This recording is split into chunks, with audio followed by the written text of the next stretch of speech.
안녕하세요. 네. 자, 우선, 지금 카페에 제가 자료들을, 가본을 올려놨어요. 일단 강의 끝나고 제가 좀 더 이렇게 조금 바꿔가지고 좀 제대로 된 자료로 이렇게 해서 올려드리도록 할게요. 그리고 이 자료들은, 육아정책연구소에서 만든 이제 포럼하고, 육아정책연구소 논문하고 포럼하고 이런 것들을 이렇게 줄여서 발췌한 자료임을 일단 좀 밝혀드립니다. 그래서 유보통합 문제를 제가 제 의견을 얘기하고 제 생각을 얘기해드리고 이러는 거는 사실 크게 의미는 없잖아요. 그쵸?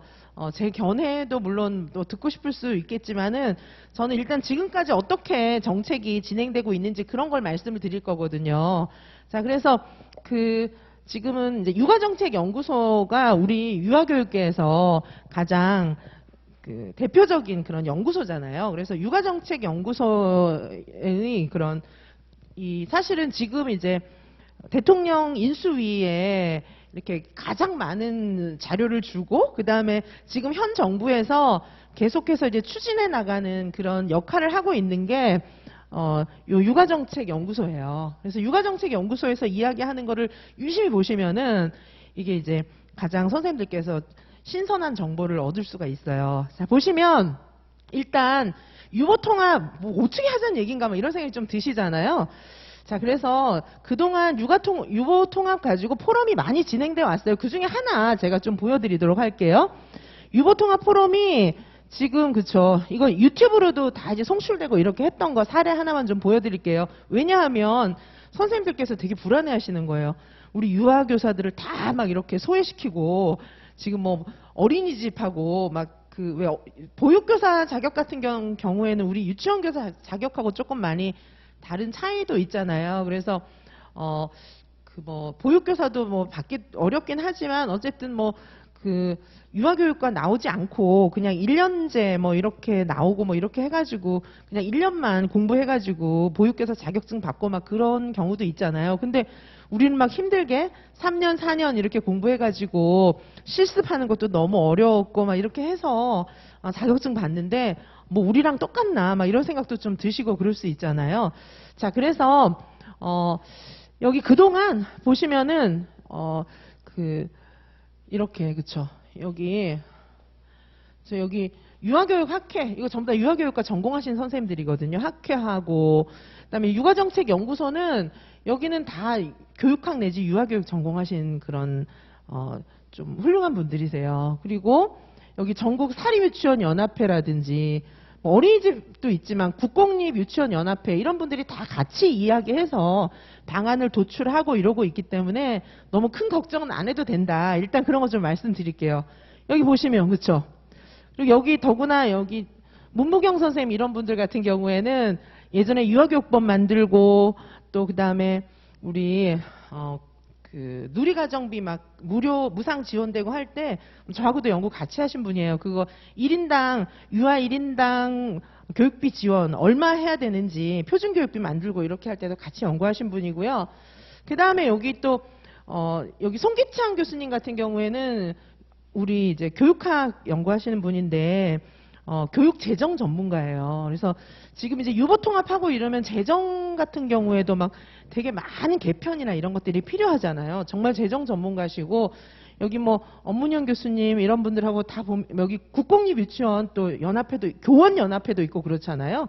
자, 그래서 선생님들께서 그렇게 걱정 엄청 많이 하시는 것처럼 그렇게 유치원한테는 엄청 불리하고 어린이집에만 유리하고 어린이집 방식으로 되고 그렇게 갈 것 같지는 않아 보여요. 제가 봤을 때는. 자, 여기 유보통합에 그럼 요거 그리고 유튜브로 좀 방출할 생각이에요. 앞부분 못 들은 거는 좀 양해 부탁드릴게요.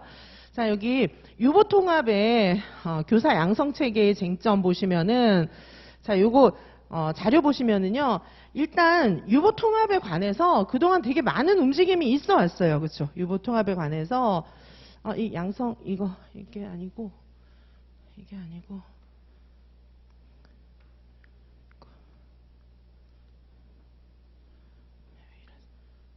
잠깐만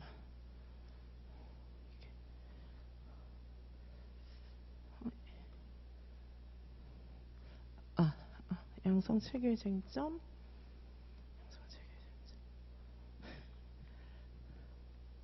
잠깐만요. 죄송합니다.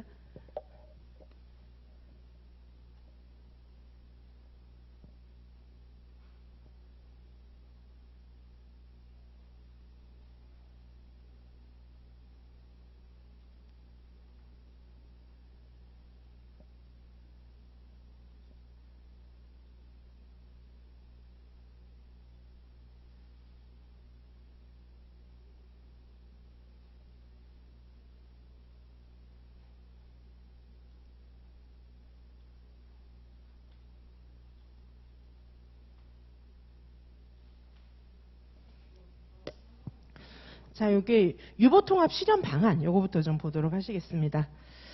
자, 보시면은 그동안 이제 굉장히 많은 그런 움직임이 있어 왔어요. 이게 갑자기 생긴 게 아니고 예전 막 그 김대중 정부 시절부터 유보통합 한다 막 이런 말이 있어 왔고, 이게 우리나라에서만 유보통합을 한다고 하는 게 아니라 뭐 일본이라든지 뭐 이렇게 동아시아 지역도 다 지금 유보통합 한다고 하고 한 지가 오래됐는데, 유보통합을 이룬 나라가 별로 없어요, 사실은. 그래서 유보통합이 지금 뭐 다 하려고는 하고 있어요. 하지만 제대로 되지 않았고, 지금 우리나라도 예전에 김대중 정부 시절부터 계속 유보통합을 하려고 했고, 더구나 이제 박근혜 정부 시절에 진짜 유보통합이 꼭 될 것처럼 했거든요. 근데 그때도 이제 한다고 막 얘기를 했는데, 그때 이제 추진했던 과제가 한 7, 8개 되는데 그 중에서 한 3개 뭐 그 정도면 완성이 됐고 제대로 되지 않은 상황이에요. 그래서 이번에도 또 될까? 뭐 이런 의구심도 좀 있고요. 그리고 된다 하더라도 뭐 이게 어느 정도나 이렇게 완성될까? 뭐 이제 그런 의문은 좀 있습니다. 자, 그동안 유보통합이 어떻게 진행되어 왔는지 보시면 지금 뭐 그 육아정책연구소에서도 이렇게 많은 그런 노력들을 계속 하고 있고요.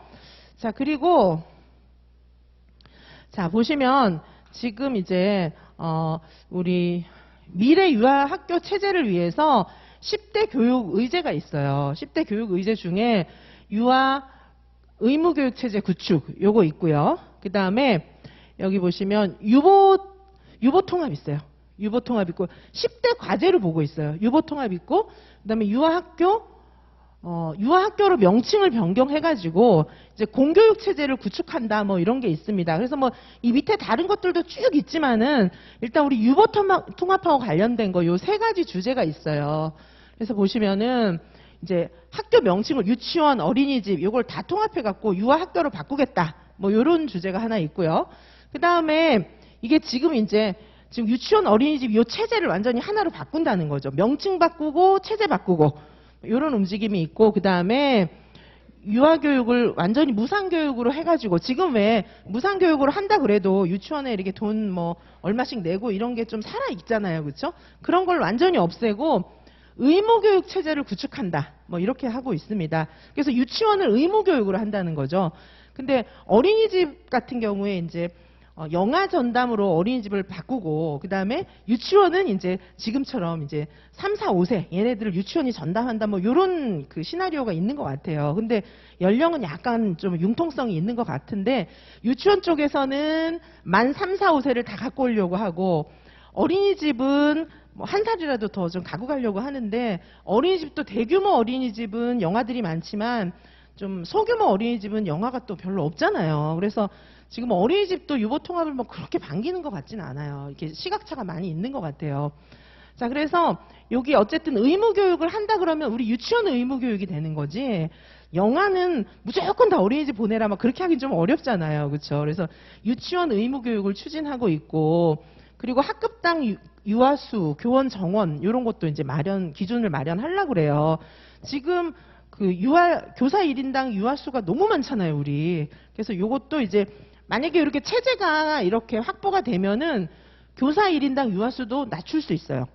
지금은 사립유치원들이 그거를 되게 반대하잖아요. 왜냐하면 사립유치원 교원 페이는 지금 사립유치원 원장님이나 이런 분들이 내는 거잖아요. 그러다 보니까 재정의 부담이 있으니까 교사 1인당 유아수를 막 줄이려고 하질 않아요. 자, 그래서 지금 어쨌든 유아학교로 명칭 바꾸고 유보통합하고, 그 다음에 유아 무상교육하고 의무교육 체제 구축하고 이런 것들이 지금 유아교육계에서 가장 큰 그런 해야 되는 과업으로 이렇게 생각하고 있어요. 뭐 사실 우리가 이제 우리 처우가 어떻게 될까 이거는 이제 일단 우리 문제고 이제 정부나 국민적인 입장은 우리 유아 임용고시생의 입장을 생각하기보다는 유아들의 입장을 생각하잖아요. 그래서 지금처럼 이렇게 막 이렇게 학교들이 유치원, 어린이집 이렇게 기관들이 막 많이 흩어져 있을 경우에는 어떤 문제가 있냐 하면 유아교육이 이제 질도 낮아질 수 있고 교사 질을 이렇게 막 보장을 못 하잖아요. 막 운 좋으면은 막 진짜 공부 많이 하신 선생님한테 배우는 거고 만약에 좀 이제 유아 입장에서 운이 나쁘다 이러면은 어떻게 돼요? 막 좀 뭔가 공부를 좀 덜 하신 그런 선생님한테 배울 수밖에 없고 막 그렇잖아요.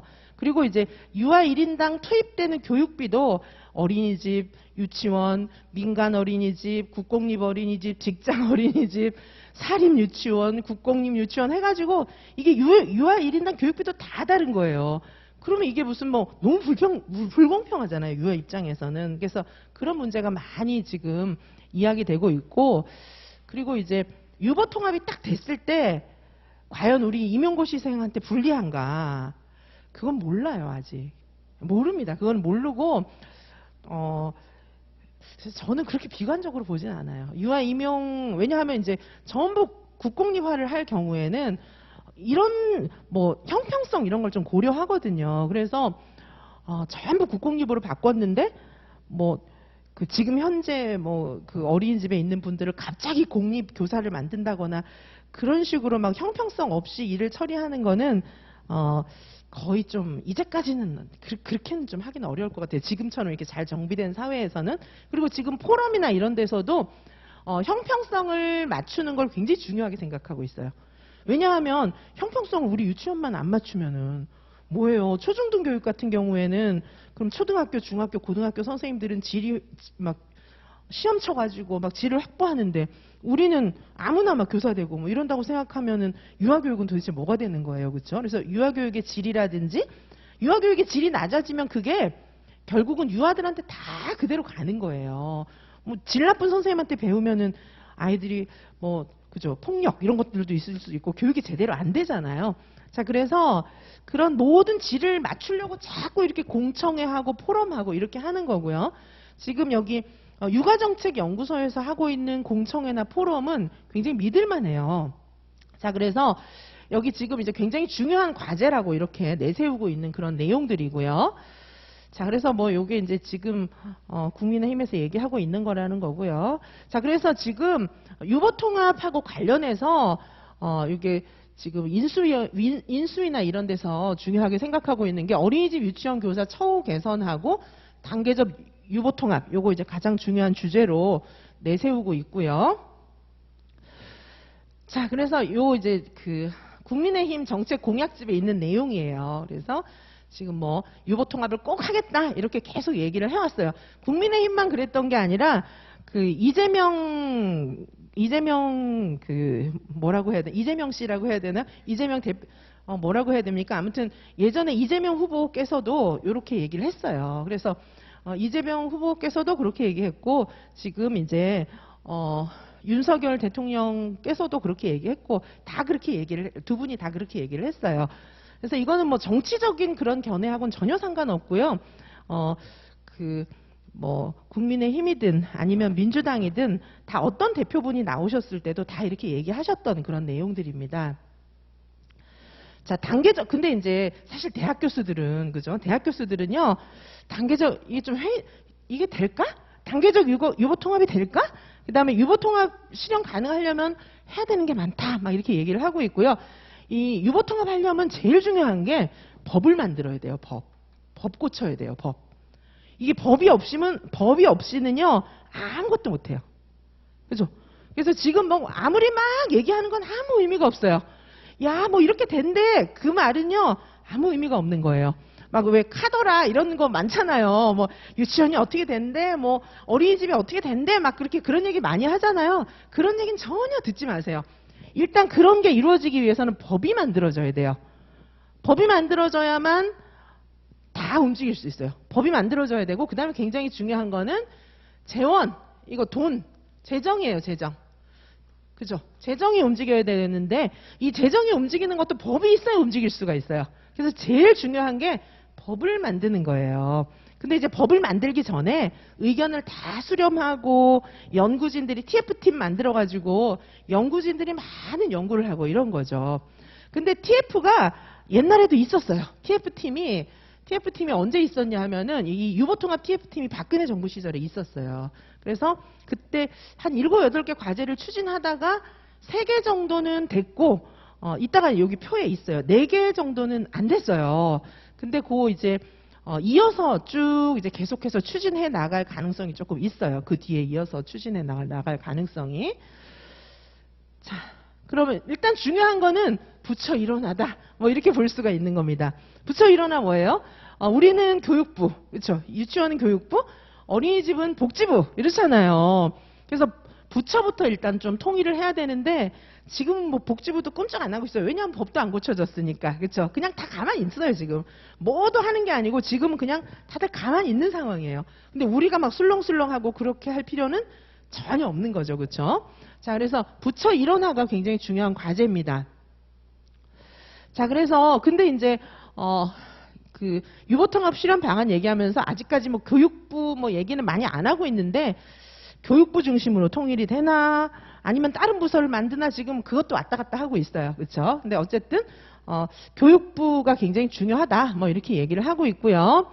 자, 유아교육계에서 일단은 많은 사람들은 우리 이제 그 유아 임용하시는 선생님들 말고 학부모라든지 학계라든지 많은 사람들은 전 세계적으로 유보통합은 중요하다고 알고 있어요. 왜냐하면 일원화된 제대로 된 학제 속에서 애들이 공부를 하고 돌봄을 받고 이렇게 해야 되잖아요.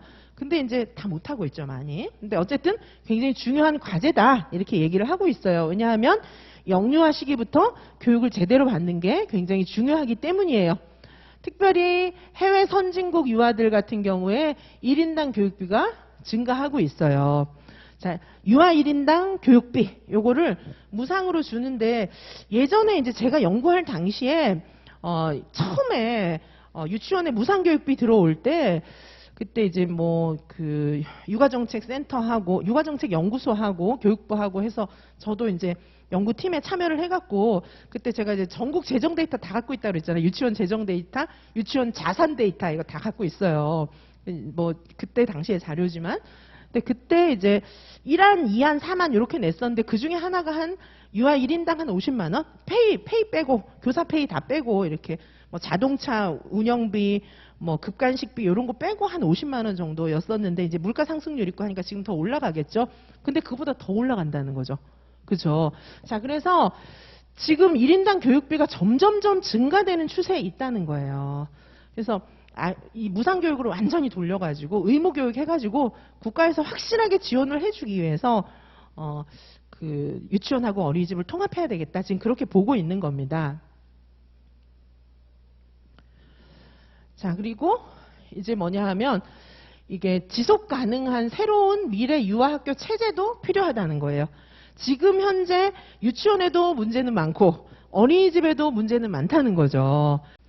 자, 지금 2019 개정 누리과정으로 유치원을 운영하고 있음에도 불구하고 지금 학교에서 2019 개정 누리과정 잘 배우지도 못했고, 그렇죠?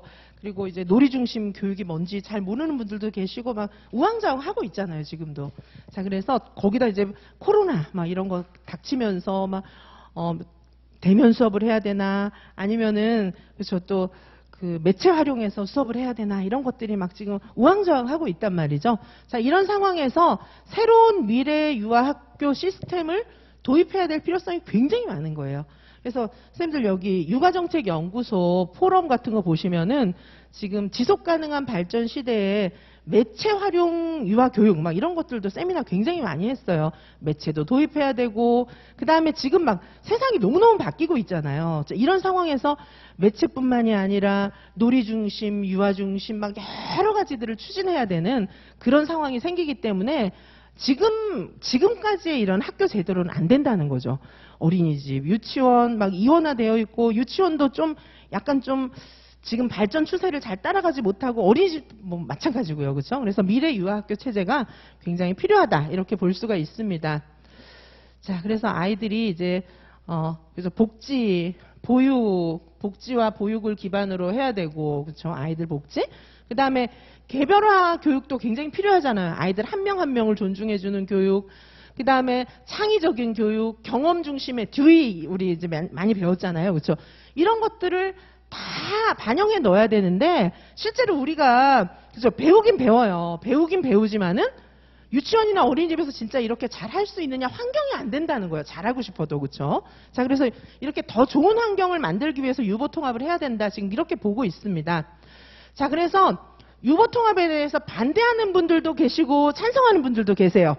자, 보면은 이 이제 유아교육 쪽에 있는 분들 아니고는 대부분은 다 찬성을 해요. 자신의 이익하고 관계없는 학부모들이나 이런 분들은 다 찬성을 합니다. 자, 그래서 여기 국공립유치원 연합회 이런 데도 유보통합 찬성하고 있고, 반대하는 데는 이제 노조 여기 연맹에서 반대하고 있고요. 자, 그리고 대부분 다 찬성하고 있어요. 여기 보시면 그 협동조합형 유치원, 그 다음에 여기 학회들, 각종 학회들, 유아교육 학회, 여기 많은 학회들이 있잖아요. 학회들도 다 찬성하고 있고, 그 다음에 보시면은 여기 또 한국 어린이집 연합회는 찬성도 하고 반대도 하고 의견이 막 나눠져 있죠. 그래서 여기 보시는 것처럼 대체로 찬성하지만은 이해관계가 얽혀있는 분들은 찬성도 했다가 반대도 했다가 지금 이렇게 되고 있는 거예요. 그렇죠? 그래서 유보통합에 대해서 또 이제 사유재산을 막 넣어야 되는 그런 분들 있잖아요. 그런 분들은 막 반대도 많이 하고 그러세요. 자, 유아학교 정책의 역사 보시면은 예전에 1997년 이런 때부터 유아학교 체제를 구축하려고 많이 애써 왔어요. 그래서 유아교육 법안도 만들고 이렇게 했고요. 자, 그리고 지금 2020년 10월에 지금 유아학교 명칭 변경 이런 것들이 이제 지금 법안으로 발의되어 있어요. 그래서 유치원이 유아학교로 바뀌어야 된다. 뭐 이렇게 얘기를 하고 있는데, 일단 유치원이 유아학교라는 명칭으로 바뀌는 거에 대해서는 크게 거부감은 없는 것 같아요. 그렇죠? 그래서 유아학교로 바뀌어야 된다는 것이 지금 조금 약간 대세에 속해요. 많은 사람들이 그렇게 생각을 하고 있어요. 그리고 그 다음에 이제 유아학교 명칭 변경 이것도 반대하는 분들도 많이 계세요. 반대하는 분들이 보시면 이제 육아종합지원센터 있잖아요. 그러니까 어린이집을 관리하는 그런 이제 좀 부서 이런 거라고 볼 수 있죠, 그렇죠? 그래서 육아종합지원센터는 좀 반대하고 있어요. 왜냐하면은 어린이집에 영아들이 많고 유아들은 별로 없는데, 그렇죠? 그러면 이거 우리한테는 조금 손해 아닌가? 뭐 이런 입장이 좀 있습니다. 그리고 대부분 나머지는 다 찬성해요. 대부분 찬성하고 있어요. 자, 그래서 여기 보시고요. 그래서 지금 명칭을 일단 바꾸려고 하고 있고요. 그 다음에 이제 단계별 유보 통합을 하려고 하고 있죠. 갑자기는 못해요. 왜냐하면은 아까 말씀드렸던 것처럼 법안 만들어야 되죠. 그 다음에 이제 지금 우리나라 같은 경우에는 사립유치원이요. 전체 유치원의 개수로 따지면, 유치원 개수로 따지면은 사립유치원이 50%예요. 사립유치원이. 공립유치원 50%, 사립유치원 50%인데, 원화 수로 봤을 때는 사립유치원이 70%의 원화들을 담당하고 있어요. 그러니까 사립유치원 규모가 훨씬 큰 거죠. 근데 사립유치원이 다 사유재산이거든요. 원장님들이 막 예를 들면 자신의 집 이런 거 담보 잡혀가지고 유치원 사고 막 이렇게 했단 말이죠. 그러면 이제 국공립화를 해야 되잖아요. 그죠? 유보 통합되고 이러면 국공립화하고 그다음에 민간 어린이집 이런 데도 전부 국공립화해야 되는데 재산을 어떻게 할 거예요? 자기 개인 재산인데, 그렇죠? 그리고 그거에 대해서 나라에서 보상해주고 사드리고 뭐 이런 절차도 굉장히 복잡해요. 그러면은 그런 유치원들은 다 정리하라 그러고 전부 국공립 유치원을 만들 것이냐, 그죠? 다 그럼 임용시험 봐서 뽑을 거냐, 뭐 여러 가지 방법이 있겠지만 그게 말처럼 쉬운 게 아니잖아요, 그렇죠? 법도 만들어야 되고, 그다음에 자격 기준도 만들어야 되고 굉장히 많은 절차들이 있어요. 그리고 무엇보다 법 만들고 재원 마련하고 그다음에 재정 배분하고 이런 절차들이 있기 때문에 한 번에는 안 돼요. 그래서 이걸 단계별로 유보 통합을 하려고 하고 있는 거예요. 자, 그래서 예전에 제가 말씀드렸던 것처럼 박근혜 정부 시기 있죠. 박근혜 정부 시기에 본격적으로 막 유보 통합을 하려고 그랬어요. 유보통합 꼭 한다. 막 이래가지고 그때 어린이집에 계신 선생님들이 유아교육과에 대거 들어오셨어요. 왜냐하면 이게 유치원 중심으로 유보통합이 될 건데 우리가 다니는 어린이집도 다 유치원 될 텐데 교사 자격증 없으면 어떡하지? 이러면서 다 유아교육과에 막 재입학 많이들 하셨어요. 그때 꼭 된다고 했었거든요. 자, 그래서 그때도 보면은 교육부로 통합한다고 했어요. 유치원 중심으로. 그래가지고 유보 합의 다 했어요. 다 된다. 꼭 된다. 막 이러고 있었거든요. 근데 마지막에 실행만 남겨놓고 실행이 안 됐어요. 꼭 될 것처럼 하고. 그만큼 어려운 거예요. 그리고 박근혜 정부 시기에 이제 그래서 거의 다 만들었기 때문에 이때 한다 해서 거의 끝까지 갖고 딱 안 된 거거든요. 그러니까 이제 그때 해놓은 일들을 좀 다시 한번 볼 필요는 있는 거죠. 거기서부터 출발하게 될 가능성이 많은 거예요. 자, 보시면은 여기 이제 뭐 이걸 다 그냥 한번 쭉 보시면은 세상에 진짜 오래됐어요. 그쵸? 여기 옛날에 심지어 김영삼 정부 때도 막 그런 얘기들이 있었던 거예요. 김영삼, 김대중 정부에도 이런 논의들이 있었고 노무현 정부, 이명박 정부에서도 계속 얘기를 하다가 결국은 이제 요거 박근혜 정부 시기에 진짜 하려고 그랬던 거예요. 그쵸? 그래서 여기 여러 가지 하나, 둘, 셋, 넷, 다섯, 여섯, 일곱, 8가지. 그쵸? 여기 8가지 구체적인 TF팀이 8가지의 구체적인 과업들을 추진해 나갔었어요. 그래서 정보공시 요거 성공된 건 동그라미 요거 3개 성공했어요. 그래서 정보공시 우리 유치원도 하고 어린이집도 하는 거예요. 정보공시 똑같이 하는 거. 그거 성공했고요. 그 다음에 이제 평가 우리 유치원 평가 어린이집 평가 인증 뭐 이런 거 하잖아요. 그래서 어쨌든 유치원도 평가하고 어린이집도 평가하고 이런 게 된 거예요. 자, 그런데 지금 뭐 재무회계 규칙 이런 거는 공통 적용이 아니에요. 유치원 회계 감사 받는 거 다르고 어린이집 회계 감사 달라요. 어린이집은 복지부에서 받아요. 복지부에서 받고 유치원은 회계 감사가 엄청 까다로워져 가지고 왜 원장님들 할머니들 많이 계시잖아요. 그런 분들이 예전에 대전에서 대거 막 비리라고 막 걸렸어요. 근데 그게 비리가 아니라 장부 쓸 줄 모르는 거예요. 그쵸? 그래가지고 이제는 회계사들 다 고용해가지고 장부를 이제 제대로 쓰고 계시죠. 그쵸? 자, 그래서 이런 이제 세무 규칙 이런 것들은 달라요. 유치원하고 어린이집하고. 자, 그리고 결제 카드 통합은 된 거예요. 이것만 해도 굉장히 큰 거예요. 그래서 결제 카드 유치원에서도 쓸 수 있고 어린이집에서도 쓸 수 있고 같은 카드를 쓸 수 있는 거 통합됐고요. 그 다음에 이제 시설 기준이라든지 이용 시간, 교육 과정 이런 게 절반만. 우리 누리과정하고 이제 걔네도 보육과정 있잖아요. 그렇죠? 근데 2019 개정 누리과정으로 바꾸면서 어린이집도 표준 보육과정이 놀이중심으로 바뀌었거든요. 그러니까 완전히 똑같은 교육과정은 아니지만 그래도 같이 합의하면서 만들어져 가고 있어요. 요게 지금 세모. 그죠? 나머진 전부 XX. 다 안 됐어요. 어린이집 유치원 간 교사 처우라든가 이게 뭐 유치원 간에도 다 다르잖아요. 그렇죠? 사실 호봉표 이런 것도 제가 예전에 재정 데이터 재정 연구하고 할 때 다 모았는데요. 호봉표도 지역별로 다 달라요. 사립 같은 경우에는 물론 국공립은 통일이에요. 근데 사립 같은 경우에는 호봉표도 지역마다 어떤 심한 경우에는 원마다도 달라요. 그렇죠? 유치원 자체도 다른데 어린이집하고 어떻게 같겠어요. 그렇죠? 이게 그러니까 좀 문제는 있긴 있어요. 그렇죠? 그래서 사실 중등 같은 경우에는 어떠냐 하면요. 중등 같은 경우에는 사립 중학교 있잖아요. 그 다음에 공립 중학교 있죠. 근데 공립은 임용고사 봐서 들어가야 돼요. 사립은 임용 안 봐도 돼요. 임용 안 봐도 되는데 들어가기 어렵고.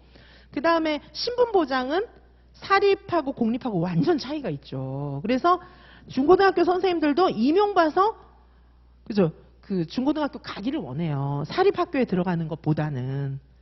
자, 선생님들 임용 보시는 분들 좀 그래도 들었을 거 아니에요. 그렇죠? 근데 페이는 똑같아요. 사립 중학교 교사랑 공립 중학교 교사랑 페이는 똑같습니다. 그게 이제 국고 지원이에요. 사립 중학교는 교사 월급을 교장 선생님이 주느냐, 재단에서 주느냐 아니에요. 지방교육재정교부금이라고 하거든요. 국고에서 돈을 줘요. 사립 유치원, 사립 고등학교도. 근데 공립 고등학교도 지방교육재정교부금, 국가에서 돈을 주거든요. 하지만 신분보장이나 이런 게 달라요. 그래서 아무래도 사립 고등학교 가는 것보다는 공립 가는 게 훨씬 좋죠. 선생님들 입장에서. 그렇죠? 물론 사립 선생님들도 훌륭하신 분들도 많고 뭐 실력도 좋으시고 그렇지만 그 임용고사를 보시려고 하는 분들 입장에서는 나는 사립보다는 공립이 좋아요. 다 그렇게 얘기를 해요. 그렇죠? 그러면 어때요? 아이들 입장에서는 그 공부 배우는 아이들 입장에서는 사립 선생님도 신분 보장이 되니까 막 선생님이 불안해하면서 가르치진 않아요. 그렇죠? 공립 선생님은 말할 것도 없고요. 그렇죠? 그래서 적어도 그 정도는 애들이 평등한 환경 속에서 공부를 해야 된다 이렇게 보는 거예요. 하지만 임용고사를 본 선생님들이 아무래도 많은 메리트가 있죠, 사실. 그렇죠? 자, 그래서 지금 교사 처우나 이런 거가 이제 지금 우리 많이 다른 거예요. 그리고 지금 교사 자격과 양성 체계 이런 거 완전 다르잖아요. 우리 유치원 교사 자격하고 어린이집 교사 자격 완전 다르기 때문에 지금 뭐 해결해야 될 문제가 한두 개가 아니라 지금부터 시작해도 언제 유보통합될지는 사실은 좀 굉장히 미지수예요. 그렇죠? 근데 뭐 되려고 노력은 많이 하겠는데 결국 될지 안 될지 잘 모르고 되려고 막 노력하면은 그래도 뭔가 유치원의 상황이 유아교육의 상황이 좋아질 가능성이 좀 있기는 해요. 그렇죠? 자, 그래서 이제 이거는 꼭 이렇게 된다는 건 아니고 뭐 이렇게 돼야 되지 않을까 생각하는 거예요. 자, 1단계 올해 1단계에서 현행을 유지하면서 병행하는데 일단 올해 두 가지만 좀 했으면 좋겠다 이렇게 보는 거죠. 뭐냐 하면 부처 일원화. 보통은 이제 교육부로 일원화 되지 않을까 생각해요. 어린이집도 교육부에서 관리하지 않을까 이렇게 생각을 하는데 제가 어린이집 원장님들하고도 통화도 해보고 그다음에 이제 그 보육진흥원 사람들하고도 통화를 좀 해보고 이렇게 했는데 교육부가 했으면 좋겠다는 의견이 강해요. 왜냐하면 복지부보다 교육부가 아무래도 좀 체계적이지 않나 이런 기대들이 있더라고요. 제가 통화해본 분들은 그랬어요. 자, 그래서 부처 일원화, 교육부로 통합을 하게 될 가능성이 좀 많고 아니면은 다른 뭐 부서를 하나 만들 수도 있고 뭐 이렇게 보고 있는 거고요. 그 다음에 부처 일원화하고 가장 시급한 게 유아학교로 명칭을 변경해야 된다. 요거 두 개는 좀 올해 좀 시행될 가능성도 좀 있죠. 그렇죠? 자, 그 다음 단계에서는 뭘 해야 되냐 하면 이제 그 다음 단계에서는 본격적인 통합 시스템이죠. 이때는 말씀드렸던 것처럼 법이 만들어져야 되고 법 없이는 아무것도 안 돼요. 법을 못 만든다 이러면 안 되는 거예요. 법이 통과 안 됐다 이러면은 그냥 안 된다 이렇게 보시면 돼요. 법이 통과됐다 이러면 아 되는구나 이렇게 생각하시면 됩니다. 법을 만들어야 되고 그 다음에 여기 제가 아까 돈 말씀드렸잖아요. 재원 그렇죠? 그래서 이게 제일 안정적인 재원이 지방교육재정교부금이에요. 지방교육재정교부금 이게 뭐냐 하면은 국가에서 세금 그 10월달 되면은 왜 예결산 국회에서 하잖아요. 그때 교육 예산이 있어요. 교육 예산을 딱 편성하는 거 명칭이 지방교육재정교부금이에요. 이게 무슨 뜻이냐면 예를 들면 우리가 이제 그 월급 받잖아요. 어디 이제 좋은 직장에 다닌다 이러면 본봉 월급 딱 받잖아요. 그게 우리 교육계로 봤을 때는 지방교육재정교부금이에요. 월급 딱 나오는 거, 큰 돈 딱 나오는 거 있잖아요. 그게 지방재정교부금이에요. 지방교육재정교부금. 나머지는 알바비. 이따가도 알바는 들어오기도 하고 안 들어오기도 하고 막 그러잖아요. 직장 다니면서 예를 들면 투잡을 떼어요. 그래서 알바거리 있다가도 없다가도 막 이러잖아요. 나머지는 전부 그런 돈이에요. 근데 중고등학교 선생님 월급 주는 돈 있죠? 그 돈은 지방교육재정교부금에서 줘요. 그래서 지방교육재정교부금의 한 70% 이상이 전부 교사 페이로 나가요. 이 정상적인 그 구조예요. 교사 페이가 인건비가 제일 많거든요. 그래서 병설 유치원 선생님들, 단설 유치원 선생님들 이분들은 월급을 이 돈에서 받아요. 그죠? 그래서 지금은 교부금하고 국고하고 막 같이 있는 거죠. 국고는 뭐냐면 각 지방에서 운영하는 돈들도 있다는 거고 알바비처럼 이렇게 좀 그냥 나왔다 말았다 하는 돈들이 있어요. 그걸 이제 우리 유아교육 재정에서 많이 쓰고 있는 거거든요. 그러니까 돈이 막 없어졌다 나왔다 불안한 거예요. 근데 나중에 영유아 학교가 딱 돼서 완전 무상 실현이 돼가지고 이게 이제 막 정말 그죠 초등학교 유치원이 의무교육되고 그 다음에 유치원 나와서 초등학교 가고 중학교 가고 이런 시스템이 딱 갖춰지면은 이제는 이 재정이 안정적인 그런 상황이 딱 되는 거예요. 자, 이렇게 돼야 사실은 우리 그 유보통합이 확실하게 됐다 볼 수 있어요. 그래서 유보통합이 되려면 첫째 법이 만들어져야 되고 두 번째는 재정이 확실하게 만들어져야 돼요. 그래서 지방교육재정교부금에서 돈을 딱 지원을 해주면 이제 우리는 살판 나는 거죠. 사실은 그래서 이렇게 생각할 필요는 없어요. 유보통합 되면은 우리는 다 망하는 거 아니야? 막 그렇게 생각할 필요는 좀 없어요. 왜냐하면 그만큼 유아교육의 현실이 좀 풍요로워지는 거가 될 수 있어요. 근데 이제 그 과정에 우리가 손해 안 보게끔 그렇죠? 많은 노력들이 필요는 해요. 그렇죠? 자, 그래서 여기 어떻게 얘기를 하고 있냐면 여기 이제 국회 입법조사연구관 요분이 이제 쓴 글을 보면은 여기 유보통합하면서 말씀드렸지만 법이 만들어져야 돼. 막 이렇게 얘기를 하고 있는 거예요. 법이 만들어지는 게 굉장히 중요하다. 여기 뭐 헌법에도 그렇고 유아교육법에도 그렇고 영유아 보육법에도 그렇고 법조항 확실하게 만들어야 된다. 이렇게 얘기를 하고 있는 거예요. 법 없이는 안 됩니다. 법 안 만들어지면 에이 안 되는구나 이렇게 생각하고 그냥 관심 갖지 마세요. 그렇죠? 법이 만들어지면 되는데? 딱 이렇게 생각하시면 됩니다. 자, 그래가지고 법도 계속해서 변천해 왔어요. 뭐 유치원, 어린이집 변천하고 그리고 유아교육법 생긴 지도 얼마 안 됐잖아요. 그러니까 보세요. 유아교육법 딱 생기고 나니까 누리과정 생기고 막 유치원 무상교육되고 엄청 바뀌는 거 느끼시죠? 그렇죠? 법이 그렇게 막강한 거예요. 그래서 법이 딱 만들어지면 유보통합 법이 만들어졌다 이러면 아 된다 빨리 준비하시면 돼요. 아시겠죠? 그렇죠?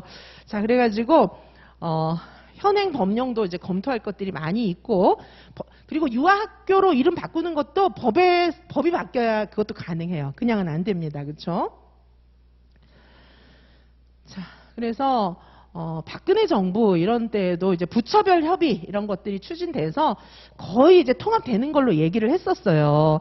자, 그래서 여기 이제 과거에 진행돼 왔던 그런 내용들이에요. 과거에 이렇게 그 유보통합을 하기 위한 노력들이 계속 진행돼 왔어요.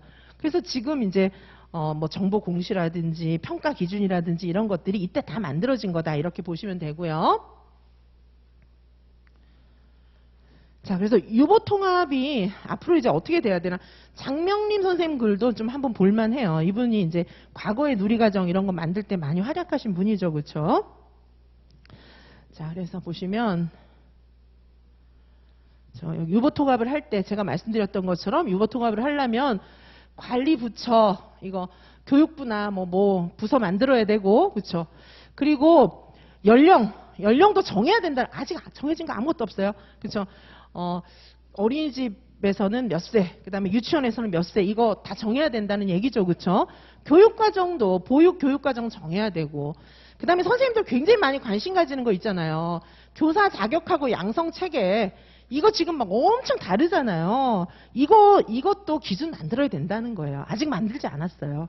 그래서 지금 사실 유아교육계도 많은 교수들이 있고요. 유아교육 사랑하는 막 그런 그쵸? 막 이미 그 국공립 교사들도 많고 막 이렇잖아요. 그래서 막 우리를 막 이렇게 격화시키는 그런 거 원하지 않고요. 유아교육과 교수들도 그렇고 이미 지금 국공립 교사들도 우리를 막 격화시키면서 막 자격 안 되는 분들을 막 국공립 교사시켜주고 이런 거 바라지 않아요. 그렇죠? 뿐만 아니라 학부모들도 그런 건 안 바래요. 그렇죠? 그리고 대체로 국민적인 정서가 아이 낳아가지고 유치원에 보내야 되는데 그렇죠? 그렇게 막 엉망으로 해서 보내는 거 이런 거는 바라지 않아요. 지금 이런 거 굉장히 과제로 연구 많이 하고 있습니다. 그렇죠? 자, 지금 이제 여기 계속 그런 논의들이 있고요. 그 다음에 이제 본격적으로 그렇죠? 이 유보통합 교사 양성 체계의 쟁점이라는 포럼도 이 육아정책연구소에서 했어요. 그렇죠? 그래서 여기 유보통합 교사 양성 체계의 쟁점 이거 보시면은 그렇죠? 여기 예전에도 연구를 많이 했어요. 2015년, 2022년 이때 연구한 거 보시면은 목표가 2015년에는 기관의 다양성은 유지하는데 그죠? 아이들한테 양질의 서비스와 최선의 출발점 이런 걸 제공해야 되겠다 이렇게 얘기했고 2022년에는 훨씬 구체화됐죠. 훨씬 구체화돼서 아이들한테 교육 보육 받을 권리가 있다는 거죠. 동일하게. 그죠? 내가 우리 집 근처에 뭐 이상한 뭐 유치원이든 어린이집이든 그런 데가 있어서 갔더니 막 질이 엉망이다. 그죠? 근데 옆에 뭐 다른 동네에 사는 우리 이모네 집 애는 걔는 유치원에 갔더니 유치원이 굉장히 좋고 그렇죠? 선생님도 너무 좋고 되게 좋다. 사실 그런 일들이 지금 있잖아요. 뭐 이게 다 똑같지가 않잖아요. 좋은 기준. 좋은 기준에서 이렇게 상향 조정된 게 아니고 지금 막 들쑥날쑥하잖아요. 그런 거 문제라는 거예요. 그래서 아이들한테는 모든 아동이 굉장히 좋은 교육을 받을 권리가 있고, 그렇죠? 그리고 형평성, 모든 아이들이 똑같이 평등해야 된다는 거죠. 자, 그리고 초중등 교육하고 연계도 잘 돼야 되고 이런데 막 들쑥날쑥한 게 문제이기 때문에 요거를 지금 맞추겠다 이렇게 하고 있는 거예요. 그리고 물론 그죠? 교원 양성 이런 것들도 다 기준을 맞춰야 되는데 좋은 교육이 이루어져야 되는 거예요. 보시면 여기 내용에 유치원 정교사 자격증 받는 그런 기관들이에요. 유치원 정교사 2급 정교사 받잖아요. 전문대학도 있고 4년제 대학도 있어요. 4년제 대학 중에서도 국공립도 있고 사립도 있어요. 전문대학도 국공립도 있고 사립도 있다는 거죠. 자, 그렇게 해서 여기 보시면 그리고 대학원에서 받는 데도 있어요. 교육대학원에서 유아교사 자격증 주는 데도 있거든요. 자, 그래서 이렇게 많은 유치원 교사 주는 양성기관들이 있어요. 유치원 교사도. 그래서 보육교사 같은 경우에도 지금 자격증 취득하는 수가 옛날에 비해서는 많이 떨어졌어요. 그렇죠. 보육교사도. 자, 그리고 보육교사 같은 경우에도 보시면은 그렇죠. 교원 수가 많아요. 많고 지금 보육교사 수 보세요. 보육교사 수가 이렇게 많아요. 그렇죠. 보육교사 수도 많고. 자, 이 사람들 다 어떻게 할 거냐는 거죠. 이분들을 그렇죠. 유치원 교사, 보육교사 다 어떻게 하겠다는 거죠. 자, 그리고 어때요? 지금 양성기관도 뭐 학과 중심제, 기준 학점 이수로 할 거냐 이렇게 보는 거죠. 학과 중심제는 뭐예요? 유아교육과 보육과 이렇게 나눌 거냐, 요걸 합칠 거냐, 뭐 그죠? 그 다음에 그건 아니고 기준 학점을 만들어 가지고 모자라는 학점을 추가로 이수하게 할 거냐. 유아교육과 나온 사람도 보육 더 이수하고, 그 다음에 보육학과 나온 분들도 유아교육과랑 똑같이 그렇죠. 모자라는 학점 과목 다 이수하고 어떻게 할 거냐. 그런 논의가 있는데 대체로 이제 학과 중심 쪽으로 기울었다. 이렇게 사람들 생각이 그렇죠. 학자들 생각이 학과 중심으로 가는 게 좋겠다. 이렇게 생각을 하고 있는 거예요. 그리고 수업 연한도 지금 유치원도 유아교육과도 3년제도 있고 4년제도 있거든요. 자격증 똑같아요. 3년제나 4년제나 그렇죠. 자, 그런데 학점 뭐 이런 거 비중 이것도 어떻게 조정을 해야 되겠나 이런 문제도 많이 있는 거예요. 그렇죠? 보육과 같은 경우에도 2년제도 있고 막 그렇잖아요. 그래서 더구나 이제 1년짜리도 있고 막 그래요. 1년 교육만 이수하면 되는 것들도 있고 막 그래서 보육교사 자격 받아서 보육교사 오래 하신 선생님들도 계시거든요. 이거 다 어떻게 수습해야 되나 이런 문제가 있고요. 그 다음에 이제 교직 과목. 교직 과목은 항상 문제가 돼요. 선생님들 학교 다니면서 교직 이수하셨죠. 근데 이 교직 과목이 초중등 중학교 교사 교직 과목하고 똑같거든요. 유아도. 자, 그래서 지금 이 교직 과목 이게 맞나? 이런 논란이 되게 많아요. 우리 유아만 그런 논란이 있는 게 아니라 중고등학교도 교직 과목 지금 이대로 가르치는 게 맞나? 뭐 이렇게 많이 논란이 있습니다. 그렇죠? 자, 그래서 영유아에게 맞는 교직을 좀 만들어야겠다. 그 다음에 현재 교직 과목 그냥 유지하자. 뭐 이런 논란도 있는 거예요. 교직 과목 선생님들 공부하셨지만은 조금은 좀 그렇죠? 이게 뭐지? 막 이런 생각 좀 드시잖아요. 그렇죠? 그런 문제가 있고요.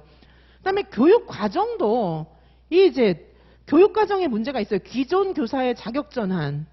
제가 말씀드렸던 것처럼 아까 1년제, 2년제, 3년제, 4년제, 그다음에 유아 전공하신 분, 보육 전공하신 분 막 이래 가지고 막 엄청 뒤섞여 있는데 이거 어떻게 할 거냐? 이런 문제가 있어요.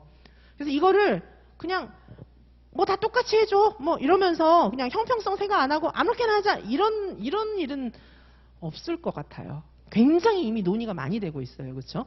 그리고 미래 역량. 이건 다 문제예요. 미래 역량이 없어요. 유아교육과에서 별로 안 가르치고 있는 게 문제라는 거죠. 그래서 4차 산업사회라든지 지속가능한 발전이라든지 디지털 혁명이라든지 이런 거를 감당할 역량이 상당히 부족하다. 이게 굉장히 공통적인 문제의식이에요. 그래서 앞으로 이런 것도 굉장히 많이 갖춰야겠다. 지금 그렇게 이야기하고 있습니다. 자, 그래서 보시면은 여기 학과 중심 대 기준 학점 이수 뭐 이렇게 이제 생각을 하고 있어요. 지금 보시면 유치원 교사랑 보육 교사랑 뭐 이렇게 차이가 있어요. 근데 보니까 이제 아무래도 여기 유치원 교사 쪽에 많은 게 써 있는 거 보니 유치원 교사가 조금 할 게 많은 것 같아 보이기는 합니다. 그렇죠? 그리고 제가 이제 봤지만은 보육교사는 일단 쉬운 게 뭐가 없냐 하면 교직 과목이 없어요. 우리 교직 과목 너무 어려웠잖아요. 그렇죠? 근데 요새는 보육 실습 6주나 돼요. 보육 실습 6주고 우리 유치원 실습은 이제 4주로 조금 더 짧긴 한데 평소에 우리 유치원 되게 많이 가고 그 유아교육 과정 배우는 게 쉽진 않아요. 유아교육과에서 막 되게 철저하게 가르치잖아요. 근데 이제 보육 같은 경우에는 여러 곳에서 가르치기 때문에 잘 가르치는 것도 있지만 그렇지 않은 것도 있거든요. 그러다 보니까 실습을 6주로 강화시켜 놓은 거예요. 그렇죠? 자, 그래서 어쨌든 이제 가르칠 내용 이런 거, 배울 내용 이런 거 봤을 때는 우리가 보시면 유치원이 21과목에 72학점을 이수를 꼭 해야 되고 그리고 이게 전공이거든요. 교직은 22학점이나 돼요. 그러니까 이게 보육교사 같은 경우에는 조금 적잖아요. 2급, 3급은 더 적어요. 그렇죠? 자, 그래서 이게 이제 이거 어떻게 똑같이 하면 좀 안 되지 않을까요? 그렇죠? 똑같이 하지는 않을 것 같아요. 그렇죠? 이런 걸 보면서 이거 형평성을 맞춰야 돼. 더 배워야 돼. 더 가르쳐야 돼. 이런 논의들이 충분히 있어요. 자, 그리고 또 뭐 있어요? 유치원 교사는 방송통신대학교에서 2,700명을 승인해줬어요. 그렇죠? 방통대가 공부하기 어려워요. 방통대가 이제 들어가기도 어렵고 들어가기 되게 어려운 거 아세요? 뭐냐면요, 이 고등학교 성적을 봐요. 근데 공부 잘하는 분이 공부 막 성적 고등학교 때 엄청 잘했던 분들이 방송통신대에 이렇게 원서를 내야 붙더라고요. 그래서 또 4년 동안 또 굉장히 힘들게 공부하시더라고요. 어쨌든 방송통신대 있고요. 그리고 이제 방송통신대 되게 어려운데 사이버대는 굉장히 여러 가지예요. 그래서 질이 높은 데도 있고 낮은 데도 있고 이게 굉장히 좀 천차만별이에요. 그렇죠? 자, 그러면 어떻게 할 거냐? 이 문제가 또 있는 거예요. 그래서 앞으로 통합 교사를 만들 때 이게 입학 정원, 승인 정원 이거 유아교육과 같은 경우에는요. 교육부에서 인가를 내줘요. 마음대로 막 못 만들어요. 학교가. 그렇죠? 자, 이런 거 어떻게 할 거냐? 이런 문제가 있어요. 이런 문제가 있고 그다음에 이제 통합 자격 신규 교사 이거 어떻게 할까? 이란 모두 4년제를 다 만든다. 학과 이름도 같이 어떻게든 고쳐가지고 그렇죠? 뭐 유아 통합학과라든가 뭐 이런 식으로 고쳐가지고 4년제로 적용하자 이런 거 있고요. 이안은 수업 연한에 따라서 자격 급수를 조정하자 뭐 이런 것도 있고 외국의 사례들도 있어요. 그렇죠? 자, 그래서 이렇게 지금 마구잡이로 하지는 않습니다. 이렇게 여러 가지를 생각합니다. 그래서 일본 사례도 보고 있고 제가 외국 사례는 거의 다 자르고 많이 안 갖고 왔는데 뭐 이런 것들이 있어요. 자, 그래서 통합교사 자격을 위한 학점도 이제 생각을 해보는 거예요. 1화는 72학점. 지금 유치원 교사에다가 맞추는 거예요. 그렇죠? 그리고 이제 교직 과목도 필수로 딱 정하는 거죠. 지금 선생님들 공부하신 것처럼. 그렇죠? 이런 안이 있고요. 2화는 통합적인 교사에 맞게 학점을 더욱 강화하자.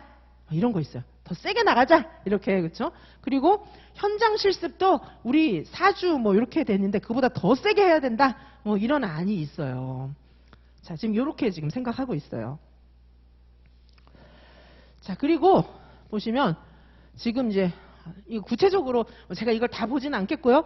와, 우리 이거 다 했어요. 예전에. 진짜 좀 너무 힘들게 했죠. 선생님들. 그렇죠? 게다가 학점도 또 돼야 되잖아요. 전공 75점. 그렇죠? 교직 80점 돼야 되잖아요. 제가 애들 데려다가 맨날 그 계산시키고 그렇죠? 안 되는 애들은 내가 또 부모님한테 연락하고 와. 막 이렇게 해가지고 막 학제까지 시켜갖고 이렇게 받게 하고 1학년 때부터 그 계산 선생님들도 계산하셨죠. 그렇죠? 계산하는 방법도 몰라가지고 막 이렇게 또 같이 해보고 막 이랬는데 자, 그래서 이런 유치원 교사 이렇게 많이 이렇게 그렇죠? 보육교사 이렇게 돼 있는데 이거 어떡하지? 이거 계속 연구하고 있는 거예요. 그렇죠? 참 힘들었어요. 그렇죠? 우리 보통 그리고 유아교육과에서는 보육교사 자격증도 받잖아요. 그러면 어떻게 돼요? 이 두 개를 다 했다는 얘기죠. 지금 저한테 수업 들으시는 대부분의 선생님들은 이 많은 걸 다 공부했다. 지금 이렇게 보시면 돼요. 그래서 유아교사 자격증도 갖고 계시고 보육교사 자격증도 갖고 계시잖아요. 실습을 갖다가 3학년 때 10주씩 했잖아요. 어린이집 6주, 유치원 4주. 게다가 그것만 있나요? 또 교육봉사활동 있잖아요. 어마어마하게 공부해갖고 여기까지 오셨는데 이걸 갖다가 대충 준다 이러면 안 되죠. 그리고 대충 하면 안 돼요. 우리 유아들 가르치는 게 보통 일인가요? 너무 어렵잖아요. 그렇죠? 한눈 잠깐 팔면 애들 사고 나고, 그리고 어렸을 때 모든 터전이 다 닦이잖아요. 자, 그래서 대충 하면 안 돼요. 자, 그래서 이거를 막 대충 주겠다 이렇게 될 확률은 거의 없다고 보시면 됩니다. 자, 그리고 교직 같은 경우에도 교직도 사실 나눠져 있다는 거 아십니까? 교육 실습이 교육봉사활동하고 유치원 실습 이렇게 같이 있잖아요. 그리고 교직 소양도 있고 교직 이론, 요거 영역별로 나눠서 정해주는 학점 다 들어야 되는 거죠. 이렇게 공부했는데 우리가, 그렇죠? 이렇게 공부했는데 그럼 유보통합 때문에 이걸 싹 빼준다? 그건 말이 안 돼요. 그렇게 하진 않을 것 같아요. 근데 이게 좀 문제는 있어요. 너무 유아교육의 현실하고 좀 동떨어져 있는 것도 있고 너무 덜 가르치는 것도 있고 이런 문제가 있었다는 거죠. 그래서 통합학교 교사를 양성할 때는 이걸 확 바꿀 확률은 있어요. 그렇죠? 자, 그래서 통합교사에게 필요한 역량이 지금 이제 많다는 거죠. 그래서 우리가 공부를 그렇게 열심히 했는데 문제는 유치원에서 가르치려니까 잘 안 돼요. 그런 문제가 있는 거예요. 자, 그래서 이게 교직이 일단 되게 문제였다. 교직이. 그래서 유치원 현장하고 연계성도 부족하고 너무 이론 중심이고, 그 다음에 교직에서 뭐 선생님들 교직 과목도 교육학 개론, 뭐 교육 철학, 교육 방법, 뭐 교육 통계, 뭐 온갖 것 다 배우는데 과목 간에 연결이 안 돼요. 따로따로 배우는 거예요. 그렇죠? 자, 그래서 자, 이런 문제들 때문에 이게 좀 이거 다시 조정해야 돼. 다시 조정해야 돼. 이런 얘기가 지금 계속 나오고 있어요. 그리고 초중등 교원 양성 체계도 지금 바꾼다고 하고 있거든요. 유아는 이제 바꿀 게 더 많을 수도 좀 있어요. 그렇죠? 자, 뭐 외국 사례가 있고요. 자, 그리고 이제 뭐냐 하면 기존 교사가 전환해야 되지 않겠어요? 갑자기 새로운 교사들을 다 뽑을 수는 없잖아요. 그래서 기존 교사를 이거를 이제 전환할 때도 유치원 교사에게는 영유아 보육 교과목 또 추가 수강하라고 하고, 그렇죠? 그 다음에 어린이집 교사에게는 교직 관련 과목 수강 안 했으니까 이거 다 수강해라. 이렇게 갈까? 이걸 고려하고 있다는 거예요. 그렇죠? 자, 그리고 교육 이수 방법에 대해서 질 관리가 필요하다는 거죠. 그래서 이게 그러면 지금 과도기니까 대충 해서 막 빨리빨리 사인해주고 대충 하고 오세요. 막 이렇게 하면 안 된다는 거죠. 자, 그래서 꼼꼼하게 다 배울 수 있게끔 그런 과정을 만들고 감사 다 하는 거죠. 이거 그 선생님들은 유아교육과 나온 게 보통 일이 아닌 줄 모르실 거예요.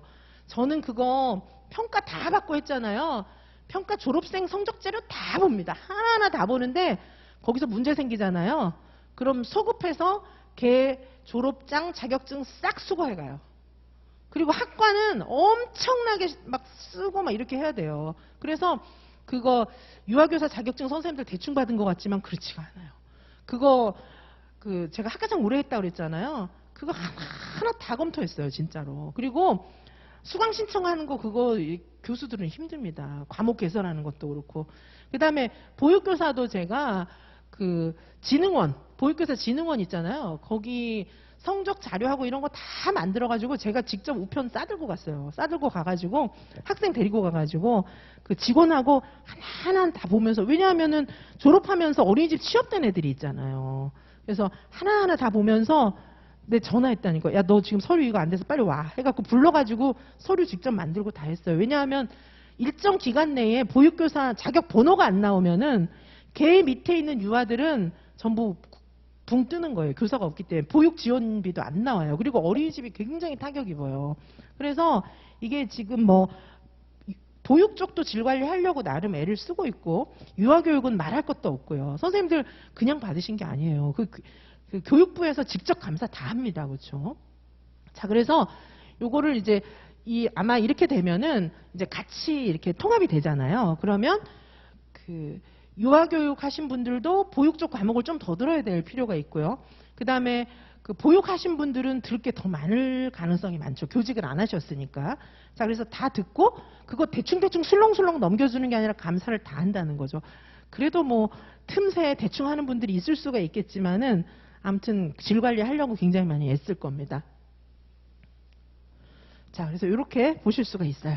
자, 다른 자료들도 이제 있는데, 그래서 결국은 다시 이제 돌아가면은 결국은 뭐냐 하면 이게 유보통합이 그냥 되는 거는 아니라는 거죠. 지금 현재 결정된 거는 아무것도 없어요. 결정된 건 아무것도 없고, 그렇죠? 지금 결정된 건 아무것도 없습니다.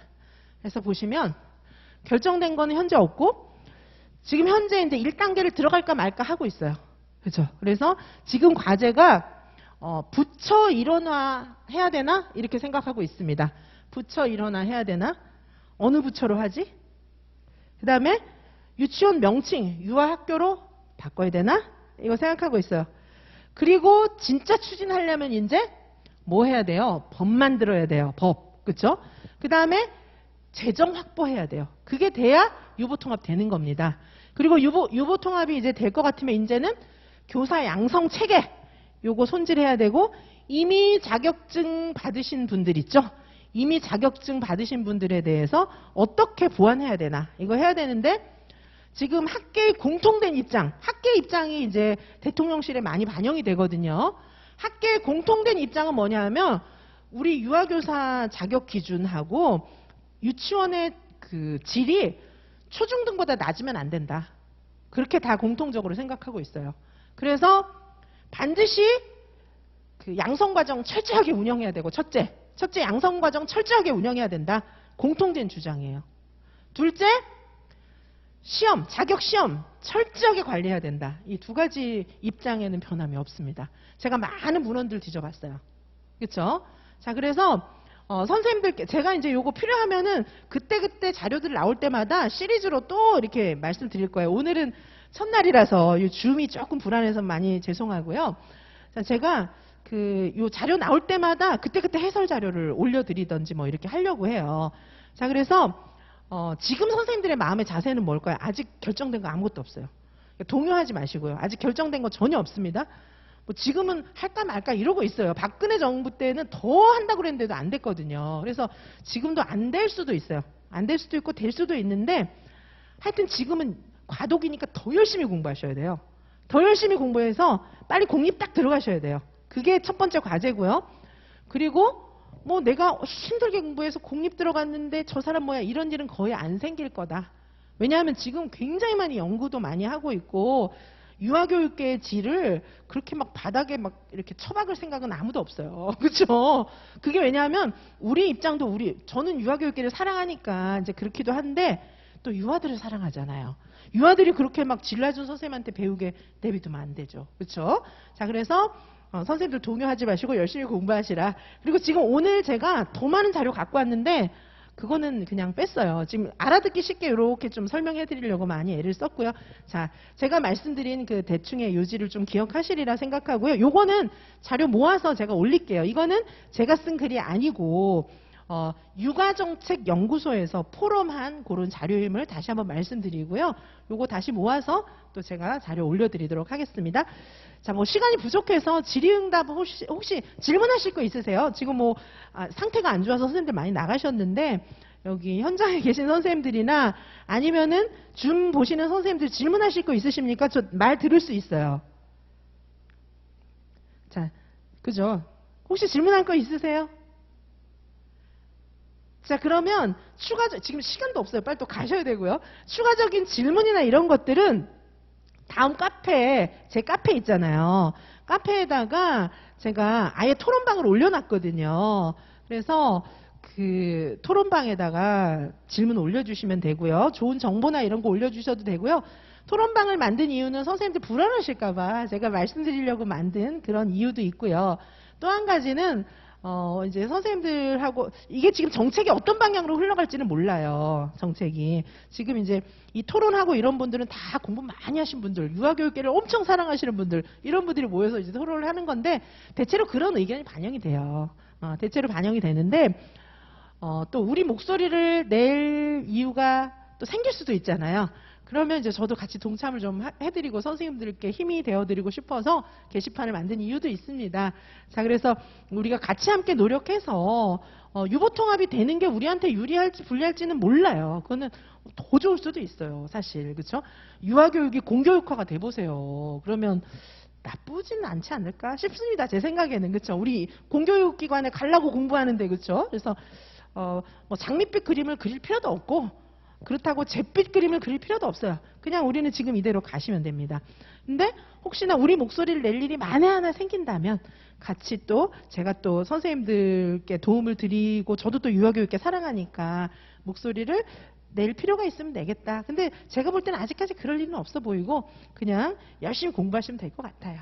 자, 선생님들 열심히 공부하시고요. 저는 또 내일 또 좋은 수업으로 선생님들 만나 뵙도록 하겠습니다. 네, 감사합니다.